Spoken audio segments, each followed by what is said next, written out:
India alliance के आम आदमी पार्टी ने अपना कैंडिडेट उतार दिया है। पहली लिस्ट में जो 5 प्रत्याशियों के नाम हैं जिनको टिकट दिया गया है, देखिए पांचों के पांचों प्रत्याशी हमारे जबरदस्त हैं। ये कोई 3 बार लगातार दिल्ली से सांसद बने। हाँ, तो मैं सबसे श्रेष्ठ और श्रेष्ठ वाली बात अगर करी जाए तो मनोज तिवारी जी की। तो इस बार भी वो भारी बहुमत से जीत कर आएंगे। जिस जगह जाते हैं, जिस राज्य में जाते हैं, जिस मतलब लोकसभा में जाते हैं, नगर में जाते हैं, वहाँ भीड़ तो इकट्ठी कर ही देते हैं।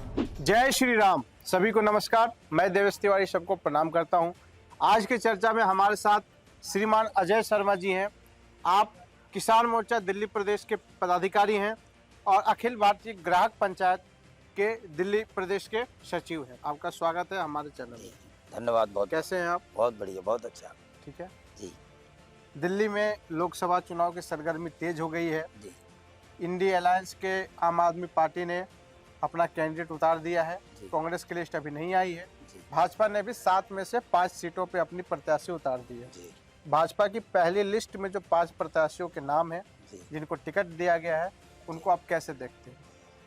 देखिए पांचों के पांचों प्रत्याशी हमारे जबरदस्त हैं। हाँ। जिसमें मनोज तिवारी जी ने जो पुनः तीसरी बार उन्होंने तीसरी बार इस चीज को मुकाम हासिल दिल्ली किया। के इतिहास में ये पहली बार होने जा रहा है कि कोई 3 बार लगातार दिल्ली से सांसद बने। हाँ, तो मैं वही पत्रकार महोदय, आप मेरी मुख्यमंडल की मैं बात पत्रकार नहीं हूँ, मैं आपका भाई हूँ। अब आपने मेरी बात सुन ली। हाँ। ले ली। मैं जो बोलने जा रहा था वो आपने ही बोल दी। चलिए बहुत बहुत धन्यवाद। लेकिन मैं यही कह रहा हूँ, सबसे श्रेष्ठ और श्रेष्ठ वाली बात अगर करी जाए तो मनोज तिवारी जी के लिए क्यों की जाए, क्योंकि उन्होंने 2 बार सांसद और प्रदेश अध्यक्ष के अंतर्गत रहते हुए उन्होंने दिल्ली भी संभाली और अपनी लोकसभा भी संभाली, और साथ के साथ तीसरी बार भारतीय जनता पार्टी का इतना हाईकमान ने एक बार फिर विश्वास किया उन पर और उनको फिर पुनः उत्तरी पूर्वी से उनको फिर टिकट दिया है। तो इस बार भी वो भारी बहुमत से जीत कर आएंगे। और मनोज तिवारी जी क्या हैं कि मनोज तिवारी जी उन्होंने एक जमीनी स्तर पर रहे हैं। वो गरीबी में भी उन्होंने देखी है, और न देखी हो लेकिन गरीब लोगों के साथ तो रहे हैं। उनमें त्रिमंडली भी रही है, तो उनको सबका वो दर्द भी समझते हैं थोड़ा बहुत। तो साथ के साथ और कुछ भी हो या ना हो, लेकिन उनमें एक बात है, वो जहाँ भी जाते हैं, जिस माहौल में जाते हैं, जिस जगह जाते हैं, जिस राज्य में जाते हैं, जिस मतलब लोकसभा में जाते हैं, नगर में जाते हैं, वहाँ भीड़ तो इकट्ठी कर ही देते हैं। वो अपने मुखारबिंद से, अपने भोजपुरी गीत से, संगीत से और अपनी भोजपुरी बातों से वो भीड़ एकत्रित कर ही देते हैं और लोग उनके मुरीद हो जाते हैं। साथ के साथ आपको बताएं हम महोदय कि दिल्ली में अभी बागेश्वर बाबा उन्होंने बहुत कार्यक्रम कराए, लोगों को लेके गए, एक आध्यात्मिक रास्ते से जोड़ा है। तो मनोज तिवारी जी की भी इसमें अहम भूमिका है, उनकी सराहना हमें करनी होगी। बागेश्वर बाबा के नाम से जो धीरेन्द्र शास्त्री जी है, उनका भी बहुत बड़ा नाम है। वो कोई छोटे मोटे नहीं है कथाकार, बड़े कथाकार हैं। तो उनको बुलाकर दिल्ली में कार्यक्रम हो रहे हैं। कई कार्यक्रम उन्होंने कराए, नोएडा में कराया, दिल्ली के 3-4 जगह कराया। मैं एक जगह कार्यक्रम में गया था, बड़ी भीड़ थी लेकिन मैं दर्शन नहीं कर पाया। लेकिन मैं मनोज तिवारी जी से मिल लेता हूँ तो मैं यही मान लेता हूँ, भाई हमारा तो है। तो जब भी मैं उनसे मिलता हूँ, मुझे वो कहीं भी देखते हैं, दूर से हमें पहचान लेते हैं। आओ कैसे है भैया, कैसे है भैया, तो तुरंत हाथ मिलाते हैं। तो उनकी एक हमें ये भलमनसाहत और एक प्यार, अपनापन दिखता है। तो वो भले व्यक्ति हैं। अब आ जाते हैं हम कमलजीत सहरावत पर। पश्चिमी दिल्ली में कमलजीत सहरावत जी जो हैं, वो एक महिला होने के नाते उनके अंदर एक पार्टी को बनाने के लिए और पार्टी के लोगों को, कार्यकर्ताओं को जोड़ने के लिए, उनके अंदर दम भरने के लिए वो चीज मैंने उनके अंदर देखी है। रोहिणी के अंदर मैंने उनको एक कार्यक्रम में देखा था कि जिस तरीके से वो लोगों को मजबूत कर रही थी, उनको अपने कार्यकर्ताओं को, सोते हुए कार्यकर्ताओं को जगाने का काम कर रही थी, वो कमलजीत सहरावत के अंदर है। नई दिल्ली। और वो किसानों के लिए भी बहुत कुछ करेंगी, तो उनका क्षेत्र किसानों का पड़ता है, पश्चिमी दिल्ली है, तो वो किसानों की भी बहुत अच्छी मदद करेंगी। साथ के साथ हमारी बाहरी दिल्ली के जो क्षेत्र की महिलाएं हैं, बहन बेटियां हैं, जो खेल से संबंधित हैं, जो गरीब महिलाएं हैं, जरूरतमंद, उनकी भी वो कमलजीत सहरावत मदद करेंगी। अब हम बात करते हैं नई दिल्ली की बांसुरी स्वराज जी। तो बांसुरी स्वराज, इनका होगा दमदार नई दिल्ली में आगाज, और अब इनका नहीं कोई कर पाएगा ऐतराज, क्योंकि अब आ चुकी हैं बांसुरी स्वराज। बांसुरी स्वराज जी क्या है, सुप्रीम कोर्ट की अधिवक्ता हैं, बहुत बड़ी अधिवक्ता हैं, वकील हैं वो। और वो दूसरी बात ये है कि उनके अंदर जुनून है, वो पढ़ी लिखी हैं, वो जानती हैं क्या कमी है, क्या जरूरत है, क्या बच्चों को चाहिए, नई दिल्ली में किसकी जरूरत है। हालांकि इससे पहले हमारी बहन मीनाक्षी लेखी जी थी, वो भी सुप्रीम कोर्ट की वकील थी, उनका भी वो साधुवाद है। उन्होंने भी जो भी चीज अपने कार्यकाल में जितना समय दिया, जो उन्होंने कर दिखाया है, उन्हीं की तरह एक छोटी बहन उनकी भी मान के चलो, भासी स्वराज जी आ गई हैं, सुषमा स्वराज की बेटी हैं, और उन्होंने दिल्ली की सुषमा स्वराज जी वो जो दिल्ली की एक बार मुख्यमंत्री रही हैं, और उन्हीं की बेटी हैं ये भासी स्वराज जी हैं। तो वो तो समय के हिसाब से बदलते हैं लोग, माहौल बदलता है, टिकट बदलनी चाहिए, और जगह भी लोग चेहरे भी चाहते हैं, लोग बदले बदले देखना चाहिए। अब दिल्ली के लोग तो ये भी चाहते हैं महोदय कि अरविंद केजरीवाल मुख्यमंत्री थे, अब दिल्ली के लोग चाहते हैं कि अभी मुख्यमंत्री नहीं कोई दूसरा मुख्यमंत्री देखना चाहते हैं, तो अब बीजेपी का मुख्यमंत्री वो लोग देखना चाहते हैं दिल्ली के लोग। तो 2025 में अब दिल्ली में बीजेपी का मुख्यमंत्री होगा।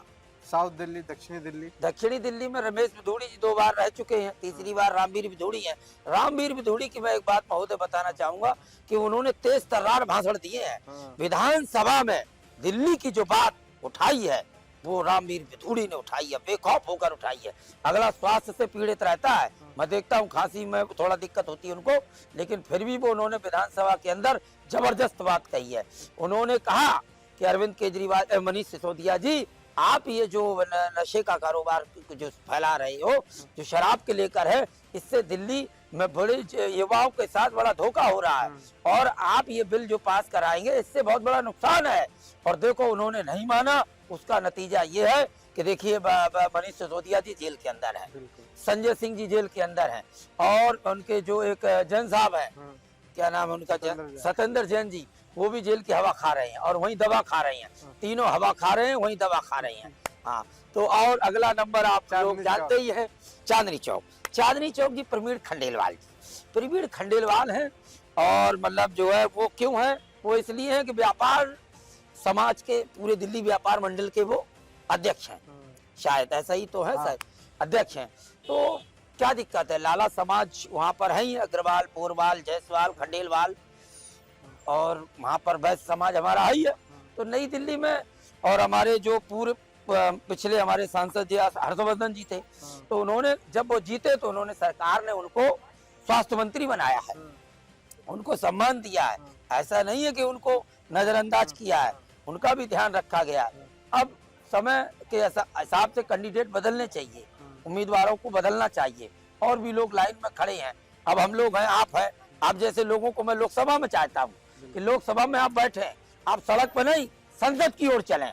तो आप मेहनत कर रहे हैं, मेहनत करेंगे, आप आगे चल के आप ही संसद आपका इंतजार कर रही है, तो आप लोगों को भी मौका मिलेगा। तो धीरे धीरे समय आएगा, मेहनत के हिसाब से भाग्य बनता है, कर्म के आधार पर ही भाग्य बनता है। कर्म आप वर्तमान जो हालात है जी, एक तरफ बीजेपी चुनाव लड़ रही है दिल्ली में जी, एक तरफ इंडी गठबंधन चुनाव लड़ रही है जी, जिसमें 4 सीट पे आम आदमी पार्टी, 3 सीट पे कांग्रेस पार्टी जी, चुनाव लड़ रही जी। है। आप इस चुनाव को कैसे देखते हैं, भाजपा को कितनी सीटें मिलने की उम्मीद है इस चुनाव देखिए, भारतीय जनता पार्टी की 7 सीटें बीजेपी की आ रही हैं, बिल्कुल कोई दिक्कत नहीं है। हर लोकसभा के अंदर भारी मतों से हर कैंडिडेट जीतेगा। अभी 2 कैंडिडेट हमारे बाकी हैं, उत्तर पश्चिमी और पूर्वी दिल्ली, 2 कैंडिडेट हैं। आजकल में 1-2 दिन में वो भी उनके नाम आ जाएंगे, और पूरी दिल्ली में भारतीय जनता पार्टी का पूरा शोर है, और पूरा कैंडिडेटों में भी पूरा जोर है, और विपक्षी दल आम आदमी और कांग्रेस कमजोर है, और हमारा देश का प्रधानमंत्री मोदी के अलावा नहीं कोई और है। अंत में एक हमारे दर्शकों के लिए सुझाव या कोई वक्तव्य आप कहना चाहें? दर्शकों के लिए मैं यही कहूँगा कि देखिए, आप लोग सभी लोगों से कहूँगा कि स्वास्थ्य सबसे निरोगी काया, स्वास्थ्य सबसे कीमती है, तो स्वास्थ्य को मजबूत रखें, और धर्म पर चलें, और परमात्मा से जुड़े रहें, आध्यात्मिक बने रहें, सामाजिक बने रहें, और मतलब जो है दान पुण्य भी समय समय पर करते रहें, और राजनीति के बारे में भी जानते रहें, क्योंकि भूगोल इतिहास अगर आप भूल जाएंगे तो अपने बच्चों को क्या बताएंगे। तो मैं, और बाकी मतलब जो है अपनी जो गलतियां हैं, उन कमियां हैं, उनकी जानने की कोशिश भी करें, और अपने अगर मन में कोई किसी प्रकार की दुविधा आ रही है, मनमुटाव है, तनाव है, तो आप अपने सीनियर या श्रेष्ठ से अपनी बात रखकर और उसका समाधान कराएं। जी, बहुत बहुत धन्यवाद। जी सर, बहुत अच्छा लगा आपसे बात करके। जी जी, हम धन्यवाद। पुनः आशा करते हैं आपसे मुलाकात होगी जी, एक नए विषय को लेके, जरूर नई चर्चा के साथ जरूर, आपसे पुनः मुलाकात होगी। जरूर। तब तक के लिए बहुत बहुत धन्यवाद आपका। आपको भी बहुत बहुत धन्यवाद। सभी दर्शकों को जय सिया राम। जय श्री राम। आपको हमारी ये चर्चा कैसी लगी कृपया कमेंट करके बताएं। तब तक के लिए जय हिंद, भारत माता की जय। नमस्कार।